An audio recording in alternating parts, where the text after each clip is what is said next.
right, my friends, how are you today? Aaron here bringing you a daily horoscope for Thursday, Jupiter days, the 25th of March, 2021. We've got the moon moving through the later degrees in the sign of Leo, fire sign. We have the sun and Venus conjunct today into tomorrow, depending on where you're at in the world. All right. In the sign of Aries, fire sign. Okay, so we have fire. This is building up our strength, building up our passion, building up our fire, and teaching us about ourselves, about our own flair, our own creative self-expression. So we have, in the top of the morning at 9 a.m., we have the moon in the sign of Leo opposing Jupiter in the sign of Aquarius. So let's take a look at that here. So the moon at 21 degrees opposing Jupiter on Jupiter day, Thursdays, 21 degrees, okay? This is about us being ourselves. This is about our creative self-expression. This is about our fearlessness, our courage, our strength, tenacity. We have Jupiter over here, abundance. This is about seeing the big picture, about seeing the vision for the future of our lives. And in certain instances, we just want to play and express through our ego, where this little standoff, this tug of war here, is reminding us as well. Jupiter is saying, yeah, we can go play, we can go have a great time, but we must be thinking about our future as well. Now, I love this little symbol here, this symbol in the middle that shows us what an opposition is. To me, this is a perfect, beautiful symbol about balance. Imagine these two planets creating a tug of war with one another. And this center piece where the symbol is the little white rope.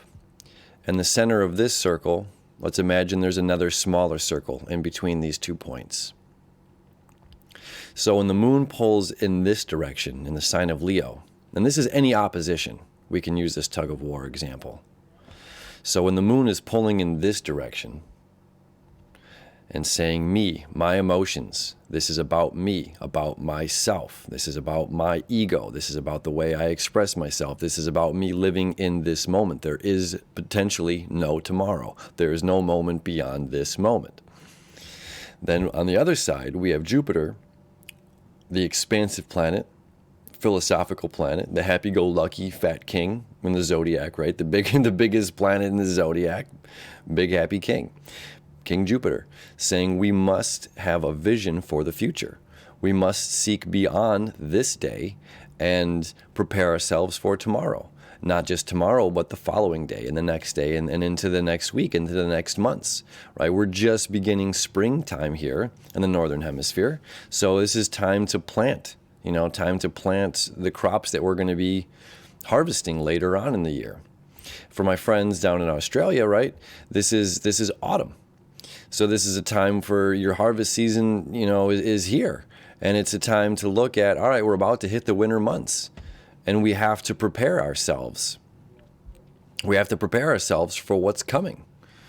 For potential, lack of food, we have to save and pickle and can everything right now, right? So having this plan for the future and this living in the moment and expressing ourselves. And the balance between these tug of wars of an opposition, again, you're seeing your opponent, you're seeing the planet that you must have balance with. It's important that we keep that, that white flag there in the middle.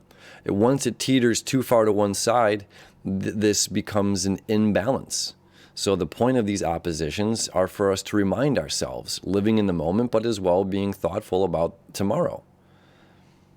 Now, further, we have this here. So I'm going to animate and move forward in this day here, and you're going to see it's at 3 a.m. Eastern Standard Time exactly. The sun and Venus are going to line up at 5 degrees 50 space minutes. So as they're traveling together throughout this entire day and ending at 3 in the morning, there we go, 3 in the morning, so it's 12 a.m. for my friends in California, and wherever you're at in the world. So the entire day, the moon or the sun and Venus are traveling together. Okay, and the fifth degree here of Aries. And Aries, remember, Aries is about self. It's the baby moving into the world, moving toward the light, going away from what's bad, moving toward what feels good. It's very simplistic in its nature. Fingers and toes, the tip of my nose, this is all I know in the world. It's simple in this aspect. Doesn't mean Aries are simple, So this is about self, and that our relationship with the external world in its earliest stages of life, in its earliest degrees, are simply selfish. I need fuel. I need food. I need water. I need clothes. I need shelter. I need to survive. I need these things. I can't give to the world. I can't give back. I need a camera. I need a microphone. I need a computer.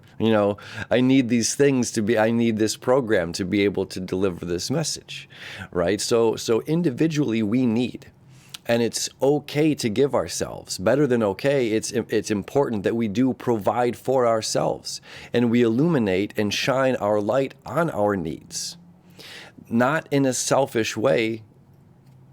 There's a healthy balance of selfish.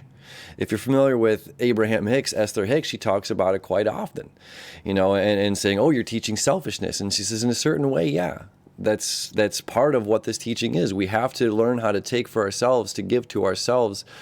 And this is about balance, right? So in order for this chair to sit up strong, each point must pull its weight. And each point must be strong, and it must have its strength in its own independent way. And once one of those falls out of place, like a square, okay, a square of something, is also about balance, similar to the tug of war, where it's pulling in this direction, where the square is saying we're going to topple over if we're not in balance with one another. So this is a healthy balance of a relationship with ourselves, a healthy balance of needing for ourselves, as well a healthy balance of feeding into ourselves, into our positive ego, that it's again, celebration to be ourselves, celebrating. We have enough. We have plenty, and we must continue to give to ourselves, to nurture ourselves. We must continue to love ourselves on a daily basis. It's not like I loved myself yesterday, so tomorrow I can't. We have to love ourselves. We have to forgive ourselves. And Venus, our planet of love, wants and desires. And again, when I'm saying selfishness, I'm not saying go splurge and buy all these things for yourself, or only thinking about yourself and not thinking about others. But there's a healthy point to it. And it's up to us to discern what that means. Okay. As the day moves on, we're going to have the moon, entering the sign of Virgo, which is important while we're dealing with this aspect of a healthy relationship with self, healthy balance with self, healthy understanding of our individual needs. Okay. The moon in the sign of Virgo says, now that I know who I am, now that I have this courage, now that I have this strength, now that I know what I need as an individual, like we know how much money we need to make each month to pay our bills. Well, this is what my mortgage costs. This is what my electricity bill costs. This is what my heat bill costs. This is what my air conditioning bill costs. This is what my car insurance costs. These are needs. Those needs must be met, right? So now in the Virgo moon, our emotional need is, how do I give back to the world? How do I use my talents, my resources, my abilities to give back to others so that my needs are also met? I have to be able to work enough, otherwise I can't pay my electricity bill. I have to work enough. I have to give back to the community. I have to give back and utilize the talents that we've all been graced with, the planetary alignment that we all have, and give back to others through our way of work, trade, services, communication, whatever the job may be. So this is highlighting we have a job to do on this planet. We have needs that need to be fulfilled for ourselves. And when we fulfill those needs as well, we can add more to the likeness of others. We can add more to the community, which is Jupiter up there in Aquarius. adding to the community. It's not just about self, it is about everybody else, right? So we're highlighting ourselves, we're illuminating ourselves, loving ourselves, valuing the work that we're doing, and adding back into the community at large, creating that balance between the tug of war, between just go out and play today or preparation for tomorrow, or isolating and being by myself, or being with the community. So it's great energy, as always, you know. It's fun times. Venus conjunct Sun in Aries. Love yourself. Love yourself. I love you. I wish you enough. And I'll see you tomorrow.